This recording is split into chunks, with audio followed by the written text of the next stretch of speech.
Bonsoir et bienvenue à toutes et à tous. Merci d'être là à la Cité des Sciences pour assister à notre table ronde intitulée « Un nouveau regard sur les troubles psychiques ». Je remercie également nos invités, M. Jean-Pierre Winter, M. Patrick Landman, que j'aurai l'honneur de vous présenter dans quelques instants. Avant d'entrer dans le vif du sujet, je souhaiterais vous présenter la Fondation pour la recherche en psychiatrie et en santé mentale, qui est partenaire de l'exposition Mental Désordre. La Fondation a été créée il y a une dizaine d'années, en 2006, à l'initiative du Centre hospitalier Sainte-Anne, avec les associations de patients en psychiatrie et de leurs familles, l'UNAFAM et la FNAPSI, ce qui était une première pour une fondation dans ce champ. Donc une fondation, vous le savez, elle a pour objet de recueillir des fonds pour financer la recherche en psychiatrie. Et là aussi, il y a quelque chose d'assez original dans notre fondation, c'est qu'on essaie de travailler de manière transversale, c'est-à-dire en associant les champs de la recherche fondamentale. Alors, disons, pour résumer, pour expliquer un tout petit peu, c'est ce qui ressort de la génétique, disons, dans le champ de la recherche épidémiologique, qui étudie un peu les statistiques de la santé, et dans le champ clinique et social, donc être aussi au plus près du patient et de sa vie dans la société. Par ailleurs, la Fondation a choisi 4 axes de recherche qui portent sur l'émergence des troubles psychiques, sur la question de la violence, la question du travail et de la santé mentale et sur le handicap psychique. Le conseil scientifique regroupe 16 personnalités du monde des sciences physiques. Donc vous allez voir que l'éventail est très large. Donc les sciences physiques, la neurobiologie, l'épidémiologie, la psychiatrie, la psychanalyse et l'anthropologie, afin d'analyser justement les maladies dites psychiatriques dans toute leur complexité et sous tous leurs aspects.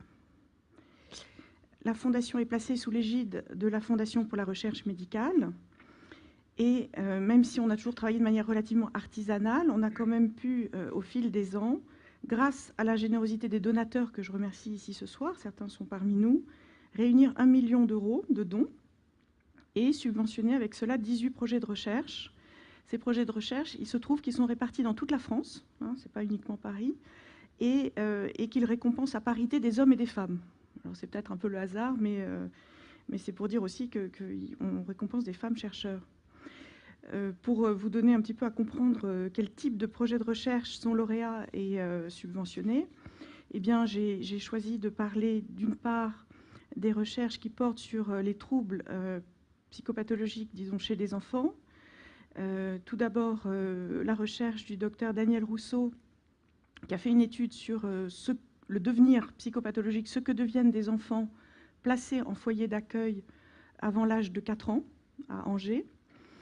Je citerai aussi le travail du docteur Anne Thurs, qui a travaillé sur les morts violentes des nourrissons. Et ces 2 lauréats se sont associés pour organiser une conférence au Sénat pour lutter contre les violences faites aux enfants en 2014, conférence qui elle-même a débouché sur une loi votée à l'Assemblée nationale pour le placement d'urgence des jeunes enfants. Donc voilà un exemple qui montre un petit peu à quoi sert le financement de la recherche et comment, à terme, ça peut transformer, améliorer la vie de certaines personnes plus vulnérables, disons.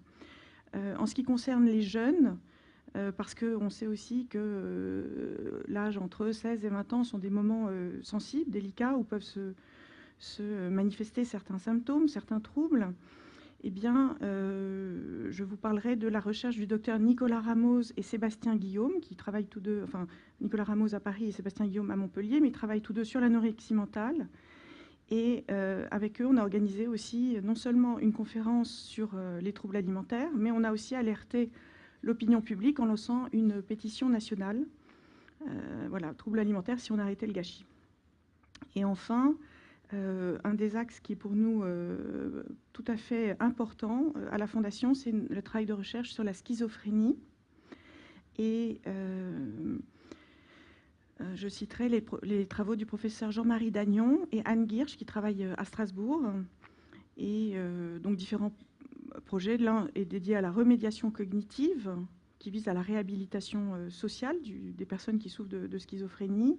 Et le docteur Girsch, qui travaille plus sur la question du ressenti de la douleur et les perceptions de soi. Voilà. Alors, nous sommes fiers d'être partenaires de l'exposition Mental Désordre. Et nous remercions ici les organisateurs, les producteurs.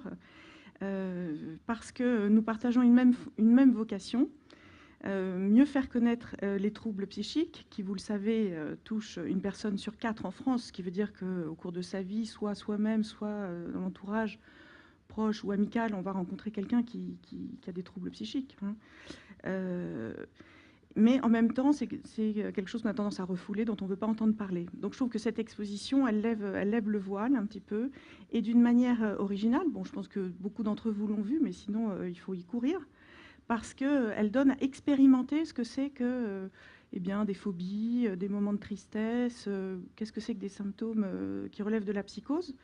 Et ils le font, et cette exposition elle est faite avec beaucoup de délicatesse grâce à l'artiste finnoise, dont j'oublie toujours le nom, mais qui a beaucoup de talent justement pour parler de la souffrance psychique. Voilà. Et ce que l'on espère à terme, c'est modifier le comportement de la société à l'égard des personnes qui souffrent de troubles psychiques. Hein. Donc dans ce cadre, nous avons le plaisir de recevoir Jean-Pierre Winter, psychanalyste et écrivain, président de l'association Le Coup Freudien. Jean-Pierre Winter, vous avez publié de nombreux ouvrages, notamment Les errants de la chair, sur l'hystérie masculine en 1998, qui a reçu le prix Édipe. Plus récemment, vous avez publié Transmettre ou pas, sur les questions de la transmission inconsciente dans les familles. Et l'année dernière, Peut-on croire à l'amour? Mais je ne vous demande pas la réponse que vous apportez à cette question. Et nous avons aussi l'honneur de recevoir le docteur Patrick Landman, qui est psychiatre, psychanalyste, pédopsychiatre et juriste, actuel président du mouvement Stop DSM, vous nous en direz un peu plus, et l'auteur de nombreux ouvrages. Récemment, vous avez publié chez Albin Michel « Tous hyperactifs » avec un point d'interrogation, parce que cet ouvrage qui traite du trouble du déficit de l'attention, vous le remettez en question avec des arguments très fort intéressants. Patrick Landman, vous avez la parole. Merci. Je vais prendre le micro peut-être. Oui, bonsoir.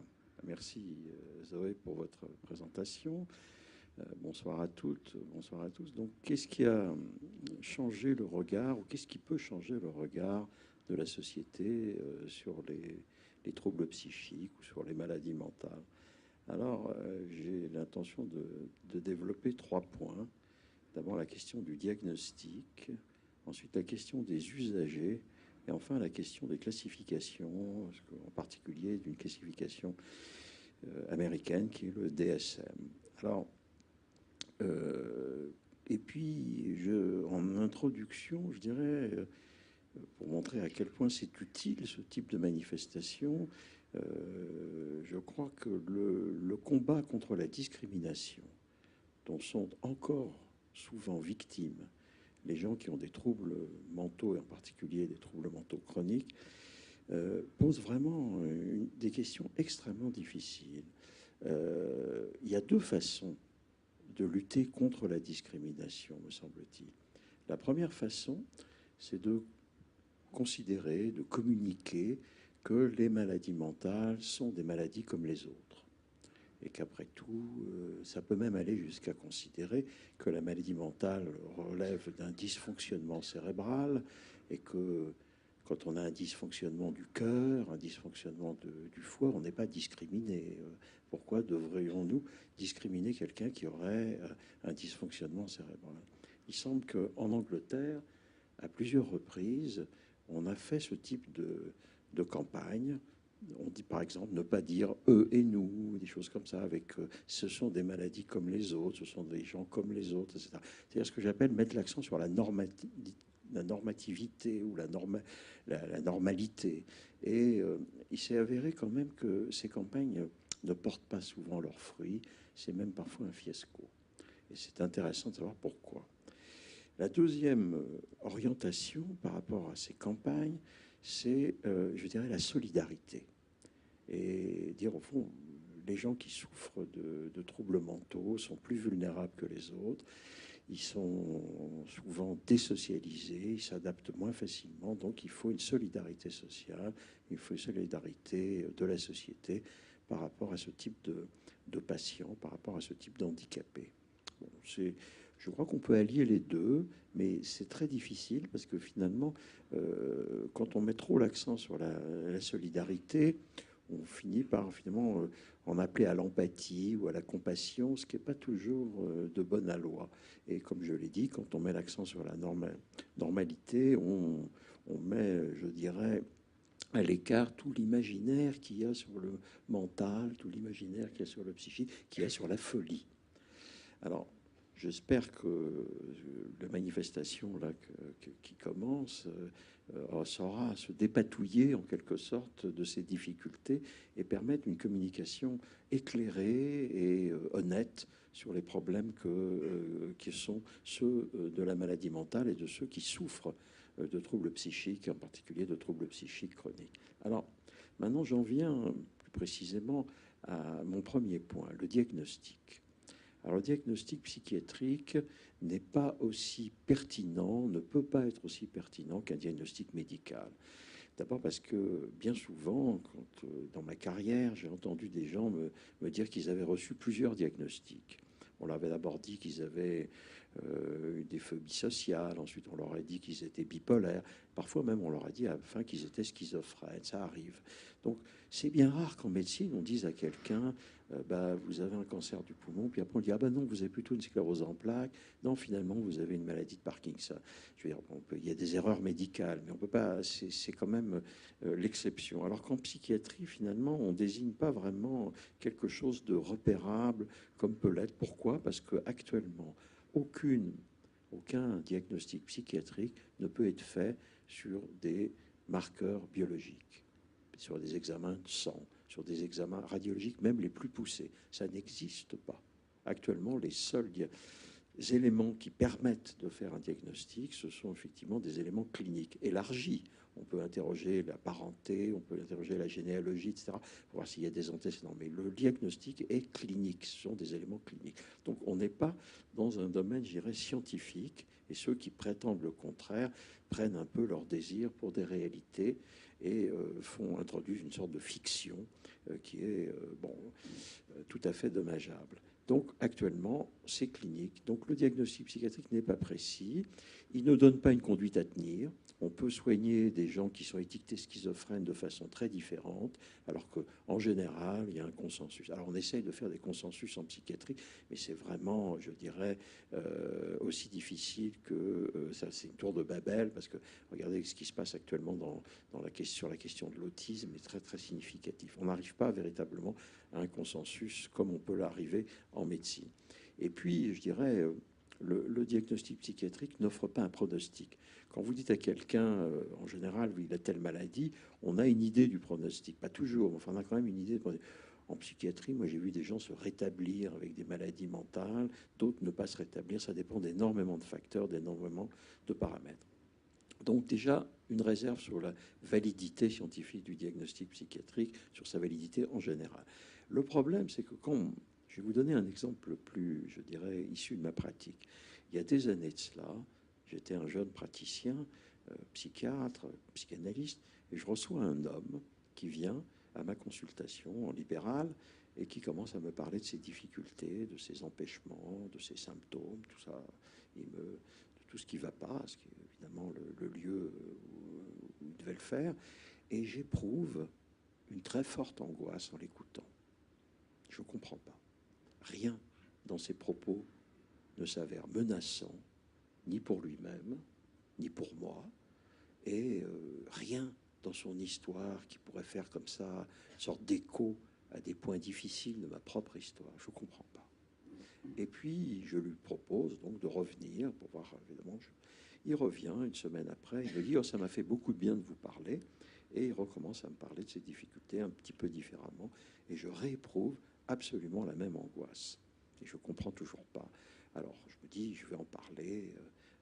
À l'époque, j'étais à la fois en analyse et en contrôle. Il se trouve que ma séance d'analyse précède celle de contrôle, donc j'en parle. Et à ce moment-là, au moment où je commence à parler de ce patient, de ce que j'ai vécu avec ce patient, je me rends compte que je fais le diagnostic de psychose. Or, cette patient ne présentait aucun signe apparent de psychose. Il n'était pas halluciné, il n'était pas dissocié, enfin je ne vais pas entrer dans les détails, mais rien ne devait en priori être observable comme des éléments de psychose. Et pourtant, je fais ce diagnostic, et malheureusement, l'avenir m'a donné raison. Ce patient s'est avéré effectivement avoir des crises tout à fait en rapport avec une structuration psychique de psychose. Donc, et une fois que j'ai fait le diagnostic, mon angoisse tombe.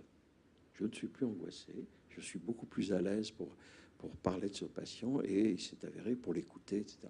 À ce moment-là, mon analyste, qui était un fin clinicien, me dit oui, bah c'est très bien, Landman, vous avez fait un diagnostic, c'est toujours un discours de maîtrise, vous étiez trop angoissé, etc. Vous avez fait un diagnostic de psychose, mais maintenant, le problème, n'en faites pas un psychotique. Et ça, je crois que c'est très important. C'est-à-dire que le diagnostic, si ça permet de repérer quelque chose et de travailler avec les gens un peu autrement, de ce qu'on appelle le transfert ou l'alliance thérapeutique qui se passe différemment selon la structure psychique, selon la personne qu'on a en face de soi, c'est très bien. Mais si c'est un label qu'on met sur l'être de quelqu'un, à ce moment-là, on passe dans quelque chose qui ne va plus du tout et qui effectivement est de l'ordre de la discrimination, de la distance, et qui est un problème véritable. Et souvent, malheureusement, en psychiatrie, c'est ce type d'utilisation, ce type de diagnostic qui accourt, parce que la clinique psychiatrique fait référence, qu'elle le veuille ou non, à un mythe qui est l'homme normal. Et que donc cet homme normal qui n'existe pas, qui par ailleurs change selon les cultures, selon les périodes historiques, mais il y a cette référence non pas au désir du patient, non pas à ses objectifs, non pas à ce qu'il veut faire, à ce qu'il n'arrive pas à faire, mais à une norme. Et donc c'est un problème. Alors, le diagnostic psychiatrique, je l'ai dit, donc, à condition de ne pas ontologiser. On ne peut pas être totalement pour, mais on ne peut pas être totalement contre si c'est un repère pour le clinicien et pour aider les gens, pour mieux les aider.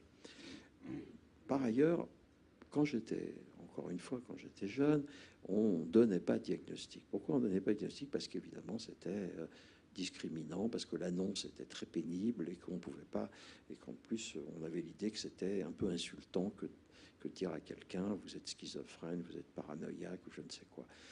Le problème a beaucoup changé. Le diagnostic psychiatrique, à l'heure actuelle, il est réclamé. Il est réclamé pour des tas de raisons, des bonnes et des mauvaises. Il est réclamé parce que les gens ont l'impression que si on ne donne pas de diagnostic, on est incompétent. Par ailleurs, il est réclamé aussi parce qu'il permet éventuellement d'avoir, et ça peut être juste, accès à des droits. Ça, c'est très important. Moi, quand je remplis un certificat médical ou quand je remplis, je dirais, un certificat pour la maison des personnes handicapées, je sais que ça peut aboutir, si c'est accepté, à une ouverture de droit.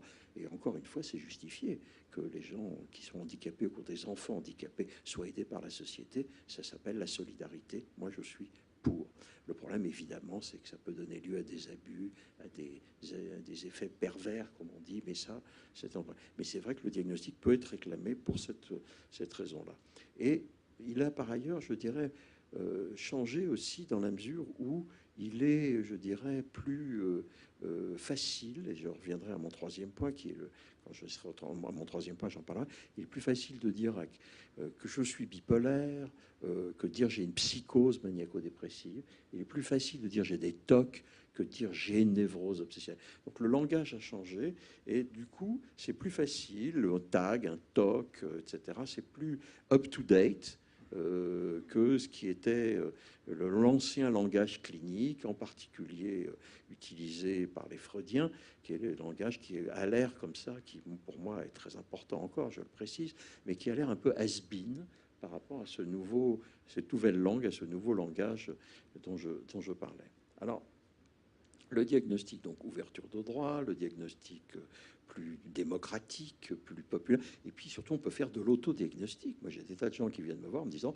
ils ont fait un autodiagnostic, ils sont allés sur Internet et ils ont vu un certain nombre de symptômes et ils se sont dit je suis ceci. Et puis vous savez que le diagnostic ça permet d'entrer aussi dans des forums.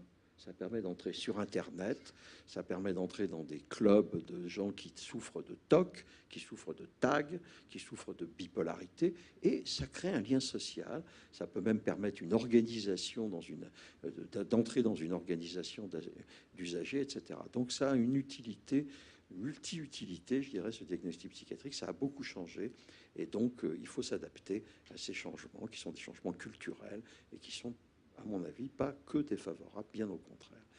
Alors, le deuxième point, après le diagnostic, qui a changé le regard sur la maladie mentale, sur la maladie, sur les troubles psychiques. D'ailleurs, il y a un jeu de mots, parce que désordre, à mon avis, c'est une façon humoristique de traduire le terme anglais de disorder, qui évidemment se traduit par trouble.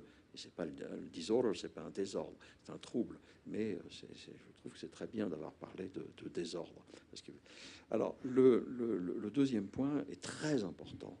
Ce sont les associations d'usagers. Vous faisiez un petit peu allusion à ça. Ça, c'est très bien que les usagers, c'est-à-dire les gens qui ont souffert, soit d'eux-mêmes, soit par leurs enfants, enfin leurs proches, de troubles psychiatriques, s'organisent, ils ont leur mot à dire, et ils ont ce qu'on appelle une expertise d'expérience.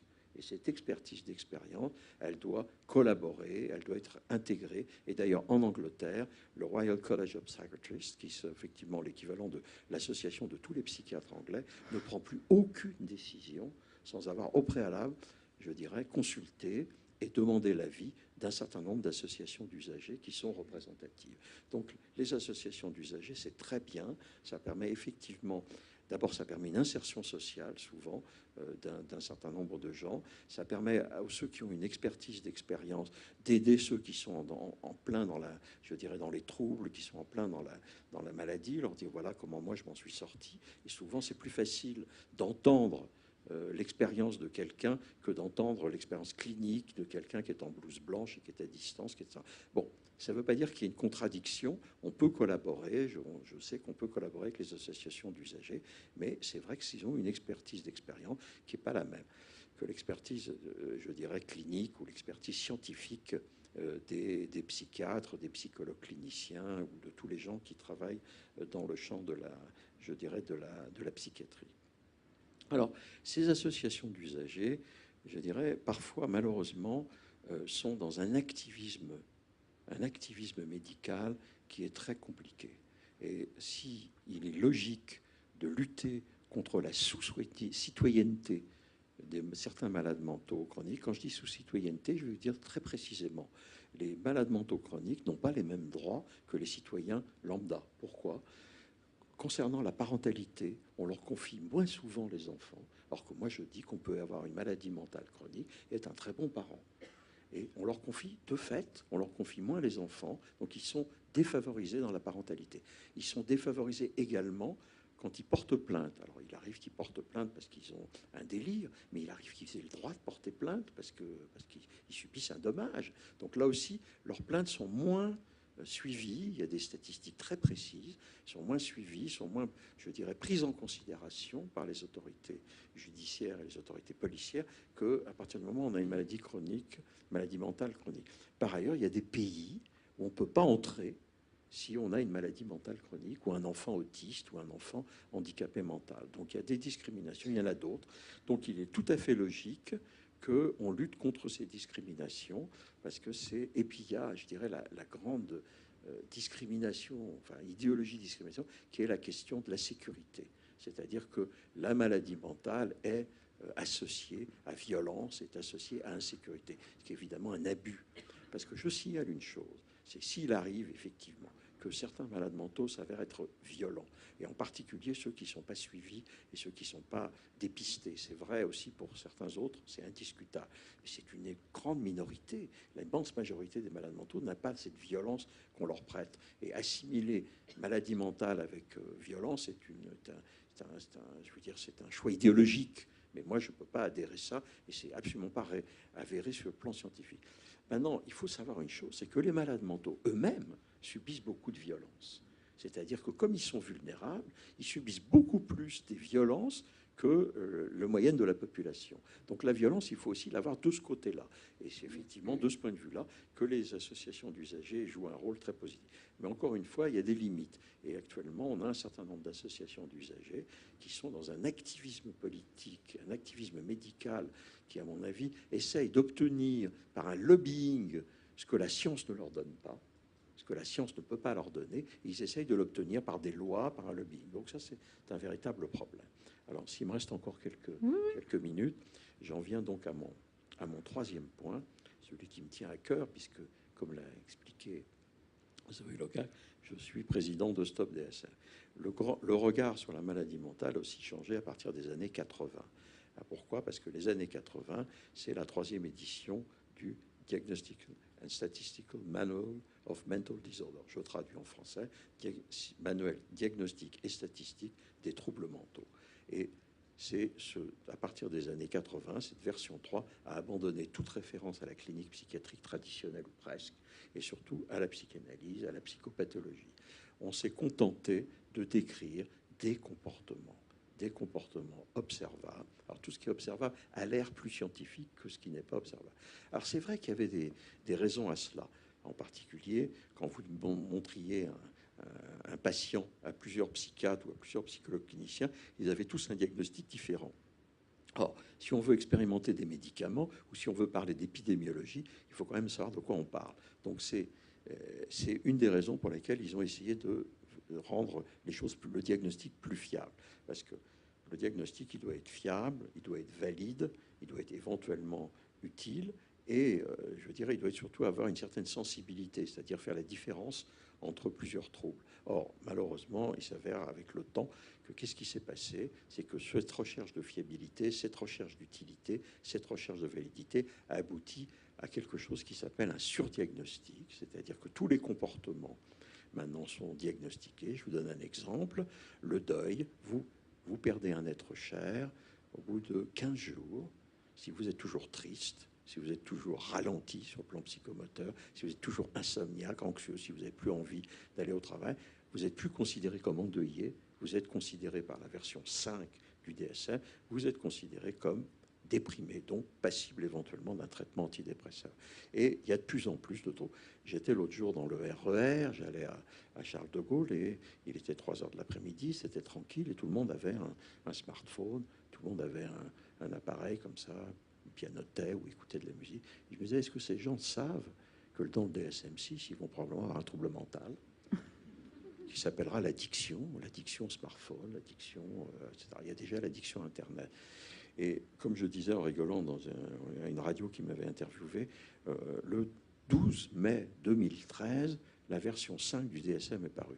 Et avec le décalage horaire, on dirait le 13 mai, 800 000 Français se sont réveillés avec un trouble mental qu'ils n'avaient pas la veille.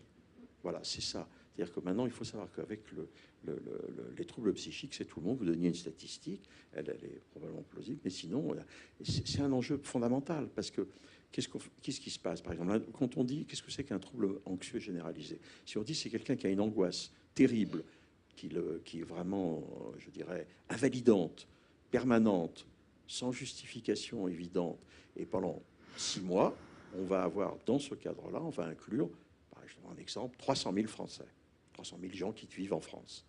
Si on dit c'est pas 6 mois, mais c'est 3 mois, il n'y a aucune raison scientifique de dire ça. Simplement un consensus entre cliniciens. On ne va pas avoir 300 000, mais on risque d'avoir 1 million de personnes qui souffrent de taille. Et alors, du coup, on va demander des crédits. On va dire que c'est un problème de... Alors, les médias vont s'y mettre. On va dire que c'est un problème, je dirais, de santé publique. Donc, du coup, on voit là des fausses épidémies apparaître qui sont parce qu'on baisse le seuil d'inclusion d'un certain nombre, on baisse les critères et du coup, il y a de plus en plus de gens. Et c'est ce qui se passe pour l'autisme, où on a redéfini de façon purement comportementale l'autisme et on a inclus de plus en plus de gens. Alors le diagnostic, du coup, ça donne des effets étonnants parce que, par exemple, ils ont voulu, les gens qui ont fabriqué le DSM-5, la version 5, ils ont voulu supprimer ce qu'on appelle le syndrome d'Asperger, qui sont en gros, pour aller vite, des autistes de haut niveau. C'est pas tout à fait ça, mais enfin, bon, et ben, il y a eu un lobbying massif des gens qui avaient un Asperger ou qui avaient des gens aspergés dans leur... Voilà, parce que ça donne lieu à des droits, ça donne lieu à des compensations, etc. Donc, quand on ne rentre pas dans les critères de diagnostic, eh ben, on risque de perdre un certain nombre de choses. Alors, je pense, c'est une des raisons pour lesquelles je pense qu'il faut revenir non plus à la période, je dirais, avant DSM, mais il faut modérer par des critères cliniques, par de l'expérience clinique, et que bien des diagnostics, je les rectifie, parce que c'est des diagnostics DSM, c'est des diagnostics purement comportementaux, et ils n'ont pas de validité véritable, parce que, par exemple, la dépression, l'état dépressif, c'est pas la même chose que le deuil, et c'est vraiment incroyable. Et je crois que une des raisons pour lesquelles ce type de, je dirais, d'épidémie, ce type je dirais, d'inclusion de plus en plus grande de gens dans les troubles mentaux, c'est évidemment l'influence de l'industrie pharmaceutique, c'est indiscutable, qui essaye de plus en plus, et c'est normal, c'est leur rôle, de vendre leurs produits, surtout aux États-Unis où ils peuvent faire de la publicité directe. Il y a un mot en anglais qui est sell the pill, you sell the pill. Vendez la maladie, vous vendez la pilule. Et actuellement, il y a une maladie qui fait fureur, une nouvelle maladie qui fait fureur, qui est le BED, qui ne veut pas dire le lit, qui est le binge eating disorder, et qui veut dire des gens qui sont gloutons, c'est-à-dire des gens qui mangent trop de temps en temps, plusieurs fois par mois. C'est plus de la gloutonnerie, ça s'appelle un trouble mental. Je pourrais prendre d'autres exemples. Quelqu'un qui oublie ses clés, qui a soit plus de 65 ans, je suis concerné, qui oublie ses clés, qui oublie un certain nombre de choses. Il n'est pas simplement distrait ou il n'est pas tout simplement parce qu'il a vieilli. C'est un trouble cognitif mineur. Donc vous voyez qu'on arrive comme ça à désigner de plus en plus de comportements